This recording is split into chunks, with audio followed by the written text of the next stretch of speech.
First, let's look at the overall ratings of the president on the rating on his presidency and on foreign policy. 800 American polls polled across the country, June 16th through the 19th. There's the overall ratings we reported yesterday. 41% approving of his handling of the presidency, 47% disapproving. On foreign policy, not a whole lot different, more or less in the margin of error there. 43-45 approved, disapproved. But look at North Korea here. You can see, did people agree with the idea of negotiating with North Korea? And on the next screen, you'll see 58% agree with it, 27% disagree. So positives there for the president on his reaching out and meeting with the North Korean dictator Kim Jong-un. Let's look at the next thing. Is North Korea a serious threat, and what's happened to that? And you can see we've come off the boil as a nation in terms of how concerned we are with North Korea. Using April survey, we're down from 64% thinking it was fairly a serious threat to 52 now, and those saying somewhat not much, up from 35 to 43%. So a little less concern with North Korea. So you want to know. I do. Was the summit a success? What do Americans think?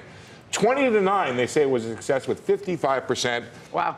Smart Americans, right? I think that's probably the right call, right? Right. Saying it's too soon to tell, and 15%, probably even smarter, saying they don't know enough or they're unsure, probably like most people on this panel right here. Now, on the issue of, speaking of threats, let's talk about economic threats. Are Canada, Mexico, and China, are they economic threats? We have asked this question pretty consistently. We've asked if Canada is an economic threat? Back in 2016. Wow. Okay. Huh. All right, That makes us smart, doesn't it? That we asked that question back then. What led you to think even to ask the question then? Perhaps the rhetoric of a certain presidential candidate at the time. So what's interesting, and I'm going to describe this for people on the radio because they're driving now. Please focus on the road, and I'll give you the data. The percent of Americans who see China, Mexico, and Canada as an economic threat has declined over the past 2 years. For example, China's gone from 49% of the public thinking they were an economic threat down to 25%, Mexico from 27 to 15, and Canada, yes, there are still 5% of the American public who think that Canada represents an economic threat. And it went up from 4 to 5%. That is correct. Well, that would be weird. That would be substantially within the margin of error. There is still 5% of the public who think that. The point is that, to me, is that the huge amount of rhetoric from the president on this issue does not seem to be registering with the broad public on this, of seeing him as an economic. However, you do need to keep that in context of the next slide, which asks, do you agree with the president's policies of renegotiating trade deals? And people like that. 52% approve, and that's up a little bit. 30% disapprove. So by a 5-3 margin, they approve of renegotiating these trade deals.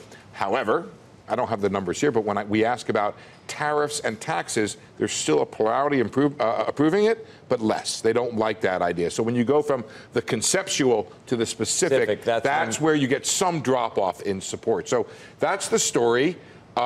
He looks like he did well on the North Korea thing, but it didn't have a whole lot of help to the overall either foreign policy or presidential approval rating. Okay. You imagine that will change if, in fact, a deal is struck. If there's a deal, it's a very big deal. But I like the way Americans discerned on this issue. The double nickels, the 55 who said it's too soon to tell. To me, that's the smartest assessment of what happened in North Korea.